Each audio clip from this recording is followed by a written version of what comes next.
Pour regarder Al24 News et merci de nous rejoindre pour cette édition 100% africaine. Tout de suite les titres. 6e dialogue judiciaire africain à Alger. Le Premier ministre Nadir Arbaoui insiste pour que l'entité sioniste soit traînée devant les tribunaux et jugée pour son génocide commis contre les Palestiniens.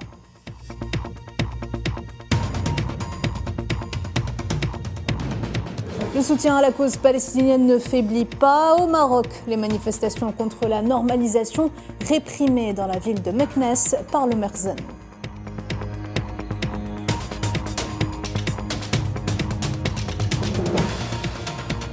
Conflit au Soudan, 32 morts et des dizaines de blessés dans des affrontements le long de la frontière avec le Soudan du Sud.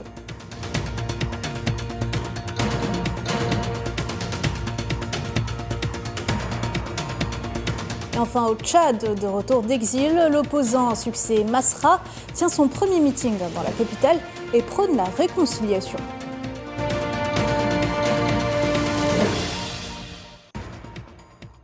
Bonsoir à toutes et à tous. 6e dialogue judiciaire africain sous le thème promotion des droits de l'homme en Afrique au Centre international des conférences d'Alger. L'occasion pour le ministre algérien ayant présidé l'ouverture des travaux de revenir sur le génocide perpétré à Gaza.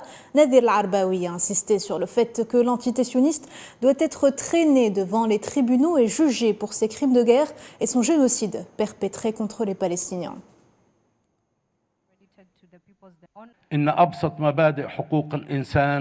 Les plus basiques des droits de l'homme sont violés en Palestine occupée en raison du génocide collectif perpétré par l'occupant sioniste sur le peuple palestinien frère. Et au lieu de faire face à ces crimes, la communauté internationale est malheureusement impuissante à faire respecter les droits de l'homme. Et à chaque bombardement sur la bande de Gaza par les forces sionistes, les lois internationales sont bafouées. Et c'est pourquoi le président Abdelmajid Tebboune a lancé à l'ouverture de l'année judiciaire un appel à tous les hommes libres et les consciences vivantes, les experts en droit et les organisations, à porter plainte auprès de la Cour pénale internationale et les organisations mondiales des droits de l'homme contre l'entité sioniste en raison des crimes commis contre les Palestiniens désarmés, notamment dans la bande de Gaza, appelant la communauté internationale à prendre toute sa responsabilité pour assurer une protection internationale au peuple palestinien et œuvrer à mettre fin à des décennies d'impunité et des crimes commis contre le peuple palestinien frère.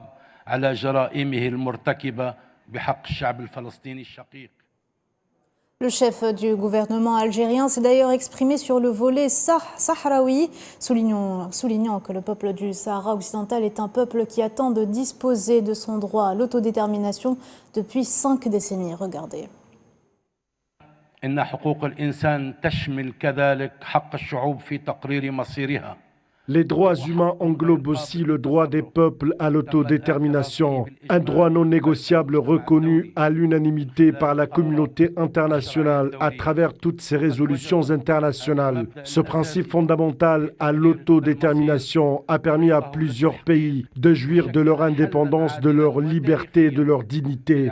Malheureusement, le peuple sahraoui est depuis presque un demi-siècle voit son droit légitime à l'autodétermination bafoué, ce qui nous pousse à continuer d'œuvrer et redoubler d'efforts pour plus de soutien international, pour activer tous les mécanismes pour faire respecter et appliquer les résolutions internationales, en plus de l'exécution des lois internationales des droits de l'homme.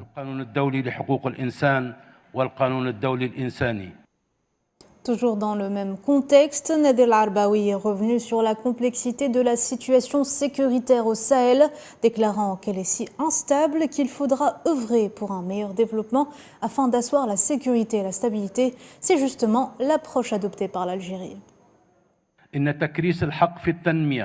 La sécurité et la stabilité en Afrique sont liées au développement, en prenant compte de la situation dégradée dans plusieurs régions sur notre continent africain et précisément au Sahel. C'est d'ailleurs l'approche qu'adopte l'Algérie pour aider à régler les crises aux multiples dimensions dans cette région et à faire prévaloir la solution politique et diplomatique et l'aide au développement. Et à partir de cette approche, la vision du président de la République, Abdelmajid Tebboune, a été axée sur la priorité au développement en tant que noyau dans toutes les stratégies qui visent à asseoir la paix et la sécurité en Afrique, comme en témoigne son initiative proposant d'organiser un congrès international sur le développement au Sahel. Cette initiative fait suite à la décision prise par le président de la République d'octroyer $1 milliard pour financer les projets de développement dans le continent africain via l'Agence algérienne de coopération internationale pour la solidarité et le développement et qui touche plusieurs secteurs à l'image des infrastructures de base, la santé, l'eau, l'éducation et autres besoins essentiels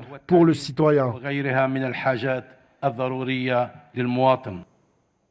Le soutien du continent africain à la cause palestinienne ne faiblit pas. Les manifestations se poursuivent dans plusieurs villes marocaines, dénonçant l'agression sioniste contre Gaza et rejetant la normalisation du Merzen avec l'entité sioniste.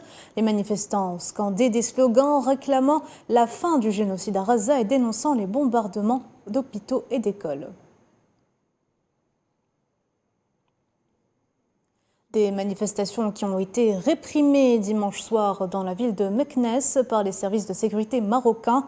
Des vidéos publiées par des militants marocains anti-normalisation montrent les forces de police agressant des manifestants en leur retirant les drapeaux palestiniens qu'ils portaient pendant la marche.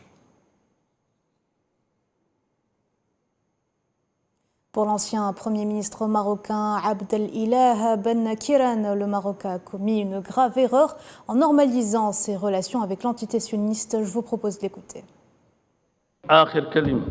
Un dernier mot, mes frères. Le parti de la justice et du développement a ses partisans. Si le parti a commis une erreur par le passé avec cette normalisation, nous l'avouons bien évidemment. Mais sachez que le parti n'a jamais été d'accord avec ce rapprochement. Le parti est contre la normalisation, position qu'il a toujours adoptée.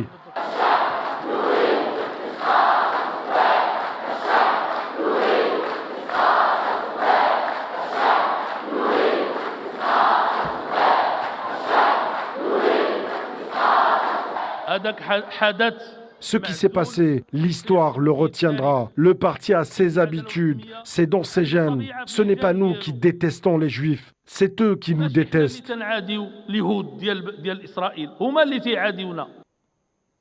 Dans le reste de l'actualité, l'activité économique en Algérie a enregistré une croissance appréciable après une forte récession de 5,1% en 2020 suite au choc pandémique et un rebond à 3,4% en 2021 pour s'établir à 3,2% en 2022.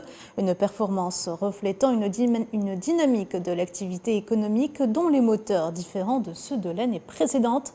Les recettes des hydrocarbures, elles, ont atteint 5 657 milliards de dinars fin 2022 contre 2 609 milliards de dinars l'année précédente.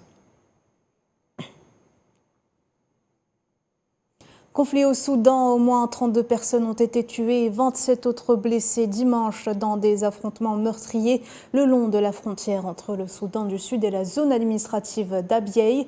Arou Maniel Arou, secrétaire général du bureau de l'administrateur de la zone, a déclaré que les violences avaient éclaté tôt le matin. L'attaque a été lancée par des jeunes armés venus d'un État voisin du Soudan du Sud.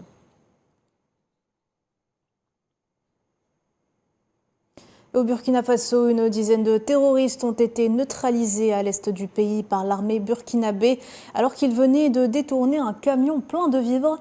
Une frappe de l'armée a ciblé les terroristes alors qu'ils s'apprêtaient à vider le camion.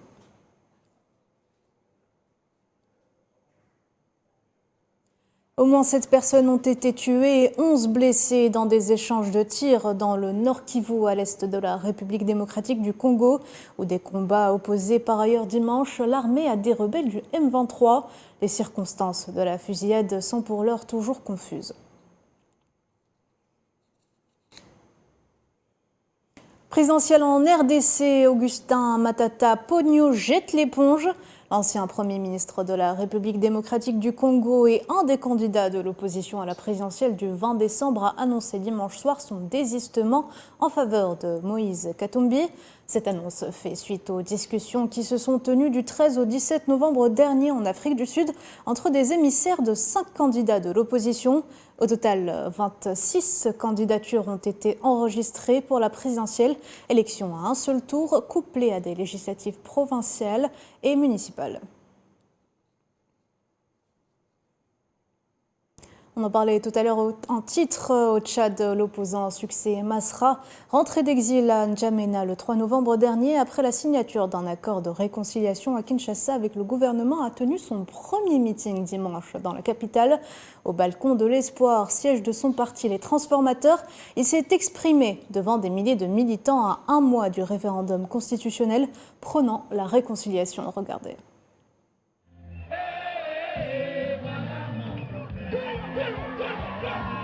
Sachez que nous sommes sortis pour la justice et pour l'égalité, pour porter votre voix.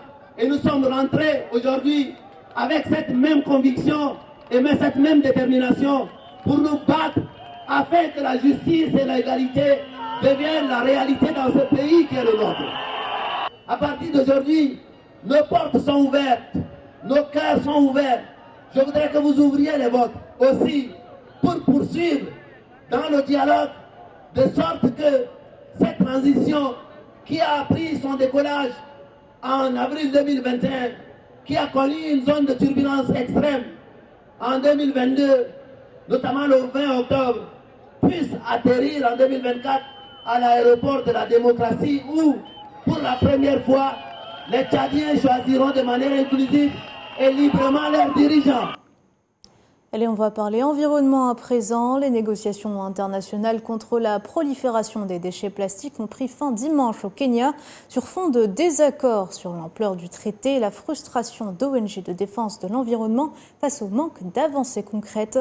Pour les ONG, le temps presse et un traité contraignant est nécessaire car la pollution plastique devrait s'aggraver. Et pour cause, la production annuelle a plus que doublé en 20 ans pour atteindre 460 millions de tonnes. Je vous propose d'écouter Graham Forbes, responsable de la campagne mondiale Greenpeace. La dure vérité est que l'INC3 ici à Nairobi au Kenya n'est pas là où nous devrions être. Nous tournons en rond et flattons quelques pays qui ne négocient pas de bonne foi, tandis que l'industrie des combustibles fossiles développe la production de plastique au détriment de notre climat, de notre biodiversité et de notre santé humaine. La réalité est que nous n'avons recyclé qu'environ 9% du plastique produit. Nous ne pouvons pas recycler pour sortir de ce problème. Greenpeace appelle donc à réduire la production de plastique et à accélérer une économie basée sur la réutilisation. Nous espérons que les négociations financeront, créeront des normes et vont accélérer la réutilisation à l'échelle mondiale. La compagnie ferroviaire nationale du Kenya a annoncé ce lundi la reprise des services de fret à destination et en provenance de la ville portuaire de Mombasa après leur interruption provoquée par de fortes pluies et des glissements de terrain le long de la région côtière. Pour rappel, la Corne de l'Afrique a connu ces dernières semaines des pluies intenses et des crues soudaines liées au phénomène climatique El Niño qui ont fait des dizaines de morts, dont au moins 46 au Kenya. Sport football, J-54 avant le coup d'envoi de la CAN Côte d'Ivoire 2023. Et pour cette 34e édition, le président de la Fédération ivoirienne de football a annoncé à Dar es Salaam que la Confédération africaine de football a autorisé les sélectionneurs à prendre jusqu'à 27 joueurs pour la liste de cette nouvelle Coupe d'Afrique des Nations. Pour rappel, durant la dernière CAN au Cameroun, tenue en pleine pandémie de Covid-19, la CAF avait autorisé une liste de 28 joueurs.